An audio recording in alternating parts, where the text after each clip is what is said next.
has more depth. Porridge might be going too far. But it has a kind of... It's more quick oats than porridge. I'm Chris. Adrian. We're Booze Reviews. Hi and welcome. This time we've got Ardmore Legacy. This one's meant to be lightly peated. So it's the second of our peat special. Yes. Maybe we should have started here first. Indeed. But hey. like that. Indeed. Comes at 40 again. Nice. So it's nothing ridiculous. And these guys are based in the Highlands, so a move out of the Speyside region and into northern part of Scotland. Yeah, well, the rest of the Highlands, that isn't. Yeah, there is Speyside. Yes, the rest of it. The three rocks. Yes, we've moved out of the Speyside corridor into the Highlands enclave, shall we say? Indeed. Yeah. What more can be said? No much really. We're going to read off the back. Really, they say they're Highland malt, Scotland, light acidic peat, smoke, and cream of vanilla, balanced with a sweet honey and spice. So similar to the Glenrothes. Indeed, but these guys source their peat from the Highlands, so we'll be able to see what difference that has in its taste. Yeah, it may be similar. We don't know where Glenrothes got their peat. No, we don't. Assuming that it was in the lowlands, but we don't know. Yeah, we really don't know. Yeah. But at least these guys have mentioned it. Yeah. Highly suspect it's got some colouring in it. Yeah. Because it mentions something about caramel with a K. With a K. On the back. Yeah. So we're assuming it's not a wrapper and it's actually the colouring. But hey, caramel colouring, pretty standard in a lot of whiskies. Absolutely. And it doesn't affect the taste whatsoever. So don't freak out. Don't freak out. Unless you're allergic to caramel. Then EpiPen on standby. Yeah. No reason not to do it. Well, are you drinking whiskey? Because... Yeah. Like that. Anyway, let's get it into a glass and under our nose and see what we find. Oh, yeah. You're peaty. Yeah, well, maybe we did do the other one, it's the wrong way around. No, because this one definitely leaks out. This one's got more leap in the peat than the last one did, yes. Yeah. Yeah. Yes. I'm liking the smell. Yes, it's a sweet peat. It's not I wouldn't say medicinal peat. I don't want to use the word medicinal because it's not medicinal. Even if it's not medicinal. It's that licoricey, Lafraid kind of. This one isn't. Not at all. Very fragrant. Yeah, this is. And can't go without that crashing rocks. And got the salt spray. Yeah. It's that. Well, when there's essence of heather. When you get your nose in there, that's where the spray comes. Wow. No, it's got a wonderful smell to it. It remains on the sweeter side than anywhere else. Yeah. It's quite unusual to be able to smell this much peat without finding a corresponding smoke from me. And it's a nice balance because the other undertones there are sweeter undertones. That's where Highland Park are really good at. Yes. The kind of peaty flavours without the smokiness, the heavy smoke. Yeah. I like that. I do like that. I like that more than the other one. This, this is my wheelhouse. Lightly peated. It's got the sweetness of the sherry and a light, sweet peat. This is the peat. So it's the kind of Highland peat that I like. Right. So you like a Highland Park style peat. You like that aspect which comes in and really sort of says hello. Yeah, don't need to be aggressive and aniseedy and This is nice. I like this. Oh, I'm already formulating the score, thinking about where I can flask and all that kind of business already. I hope it doesn't disappoint me on the water. I honestly think it could. So you guys, sorry. It's got a lovely body to it. Neat as it comes. Good mouthfeel. Very good mouthfeel. definitely it's the sort of thing it's making me salivate. Just having it in my mouth. It must do the tongue thing. I don't know, but It's fabulous. It's got a nice cereally flavour. It's not overly vanilla-y. It's not overly caramelly. It's quite fresh. It's almost got a hint of is it honeydew melon? Yes, yeah. I get just a hint of rolled oats, which is quite weird. Yeah, you know what? Yeah. Yeah. It's got that kind of so that kind of cereally something. Something that's defo. Yeah, there's something going on in there that's it's really nice. It's really fresh. It's This has more its porridge might be going too far. But it has a kind of it's more quick oats than porridge, but there's a hint of that in there somewhere. Yeah. Yummy. Yummy. You know what? I'm almost pissed off it's only 40%. Because I want to throw some ice in there, and I'm worried that the ice might throw it out. Yep, it's on the edge. But it's 40% and it's lovely. Oh yeah, it's absolutely lush. But ice is going to throw it into another world. Yeah. Yes. Even after this water, and which has 4 It drops. might not. It might be okay. Okay. They may have designed it to handle ice. And water. Yeah, because clearly it handles quite a bit of water. It does. It's delicious.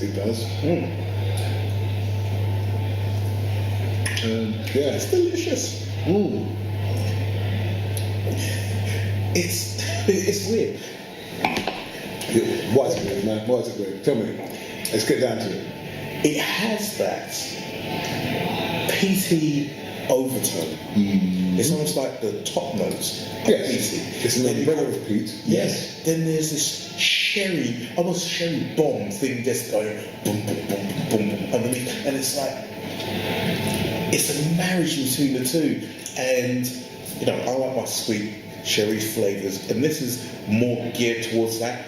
And the sweeter, more heathery, flowery peat is a good match for the sherry and it's a nice analogy. It's your sherry bomb engine, and it's got this peat raining down gently from this umbrella above, and it's like the marriage is very, very good. The sherry and the peat have come through the addition of water in equal measure, and yet each one is amplified just well. Absolutely. Unlike the Glenrothes, which changed its character completely. All over the place, it moved here and there. This one has been very consistent. Yes. And it's matched the peat with the sherry flavours very well. Whereas the Glenrothes was one from one end and one from the other end, and they were kind of constantly fighting, and one will dominate depends on how much water you got, and you get another one dominating. It's like here and there, and it's up and down. This one, it's a symphony, and all. I think they're both symphonic, but the conductors were after 2 different kinds of soundtrack. Because this one, the crescendo, if you could take Adding Water as being a crescendo, brings both sides up equally, and it is finished. And it comes together in this cacophony of togetherness. It's wonderful. The Glenrothes, it's like the man's on a crossfader, like a DJ, and he's crossfaded you from peat to sherry, and you're still dancing, but it's a different feeling. It's a different tune. It's a different tune. Absolutely. And then in the middle, you might be listening to the 2 tunes at the same time. Absolutely thinking, but it's definitely going to go. Yeah. And definitely going to go. But this one is just This is when you're in the mix. This is your random block and you just keep throwing tune after tune. You just It's get bang, bang, bang, bang, bang. Yeah, yeah. And you think, Yeah. hey, have you been playing this tune for the same hour? Yeah. Yeah. Yeah. The same tune. Just it's another shit to it. So we've added ice. High quality ice. Hi there. We've got the beautiful ice back From in the the house. Hawksmoor. From the Hawksmoor. Thank you very much, guys. And we're just going to tell you what we think about this. Yeah, okay. Yeah. Well, the reason we're adding the ice, we reckon there's a lot of whiskies which change their character with the addition of ice because, of course, the ice changes the dilution and it melts. And it's a very interesting way to drink your whiskey, if only to find out how it changes as you dilute it. Wow.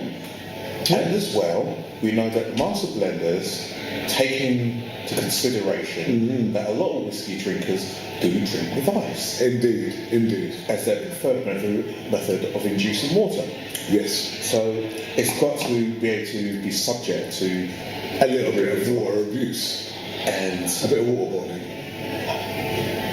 Yes. And Enhancing this really does work. Yeah. yeah.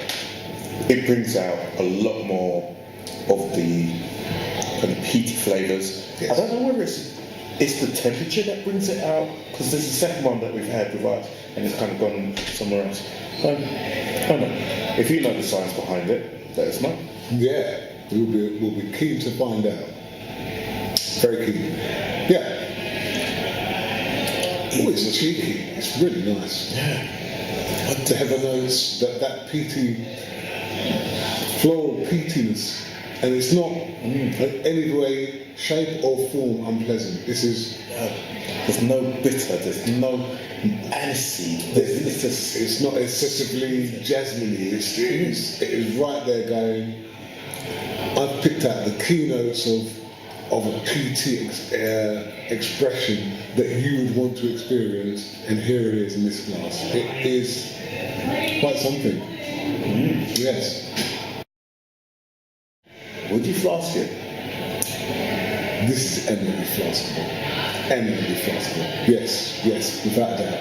It doesn't need the ice to be added to it. It doesn't need the water to be added to it. It is a very characterful whiskey all by its lonesome. Yes. Very approachable. Yes, yes. For beginners, not really knowing too much about whiskey, all their whiskey knowledge is pretty much JD and some of the other kind of blenders. Yeah. No, this is definitely a happy introduction into the world of single malts and single malts which are peat adjacent. It's not very strong, so it's not going to blow their faces off. Absolutely, absolutely. The taste isn't necessarily overpowering, it's just sweet and nice. And the aftertaste and that finish just goes on, and it's lovely. It's a lovely finish. And with that slight hint of peat, I would someone who say, isn't really particularly used to having peat would be very entrance level to go, alright, you're looking to go towards the peat, you can go to try this one, can you handle it? It's not the really stronger Lafroig flavours where it's like, no. If anything, I'll say the peat of this has something in common with the Lagavulin. And if you told me they got their peat from the same place, I wouldn't be surprised. I don't think it's possible because one's in Isla and one is not, but you never know. There's an underlying quality which I find common between the two. Although Lagavulin is obviously turned the dial up somewhat. But no, this is absolutely lovely. I can't praise it enough. It's great. Yeah. phenomenal. Yeah. So your scenario for drinking this is this another hotel bar? Or you sat by a fire? Or you sat on a boat? Every scenario you can think Are you of. sat by the canal? Yep. You're sat in a car park? Yep. You're crying in your car? Yeah. No. I'm kidding. No, this is a Every scenario you can think of. which covers all bases. It's cheap enough, it's weak enough, You can drink it pretty much anywhere. Yes. So You this can't drink it before your first class of the day, so teachers, find something else to drink. you It's can. not the way forward. It might be good with the coffee. Put it in a brown bag.